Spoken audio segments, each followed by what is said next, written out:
Happy Easter everybody. I hope you've been taking it easy with all the chocolate today. I doubt that.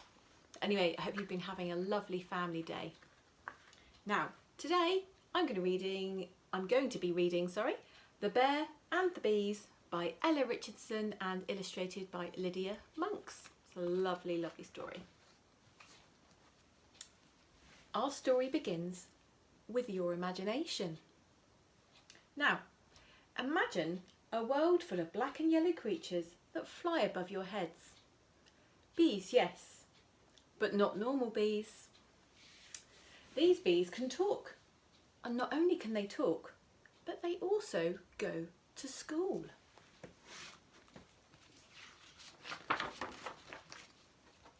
Now, this world may be unique in itself, but the creatures living in it aren't so unique. Actually, they are all exactly the same as each other. And all of these buzzing bees have the same name too. They are all called Busy.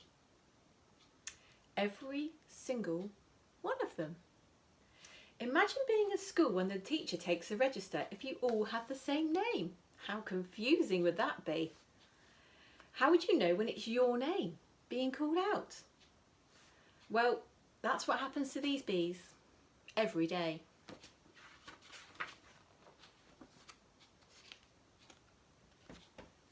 One ordinary Monday, the younger bees were gathered in the playground. Some were buzzing with the latest gossip, others played hide and buzz. All of a sudden, a big, brown, hairy creature strolled into the playground. It was a bear.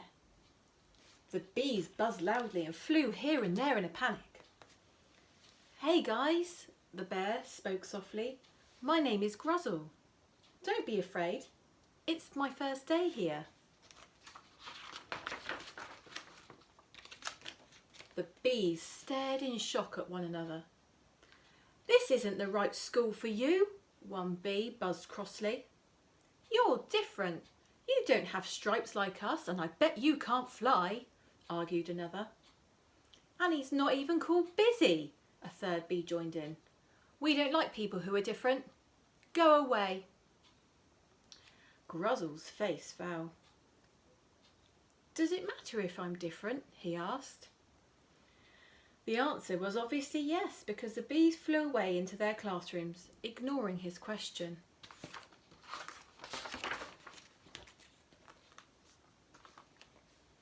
Giant tears fell from Gruzzle's giant eyes and splashed onto the playground. But one bee had stayed behind, the smallest bee in the whole school. Comforting Gruzzle, the bee spoke. There. I think it's a good idea being different. It's boring when everyone's the same." Gruzzle smiled as the kind little bee gave him an idea.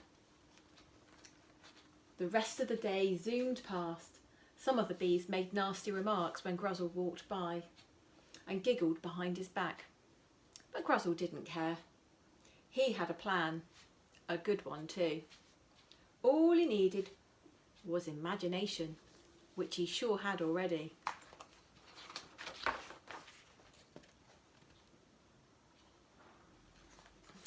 The next day, the bees gathered in the playground as normal. But then Gruzzle strolled in. He looked very different from the day before. He had yellow and black stripes painted on him and wings tied to his back. The crowd went quiet and glanced at one another. Then one young bee piped up. "You look so stupid," he said. "Bears don't have wings," shouted another bee. "And your stripes look silly."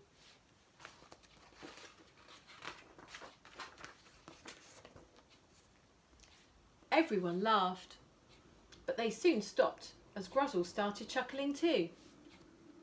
"You laughed at me because I'm different," he said, "but when I look the same as you, you still laugh at me.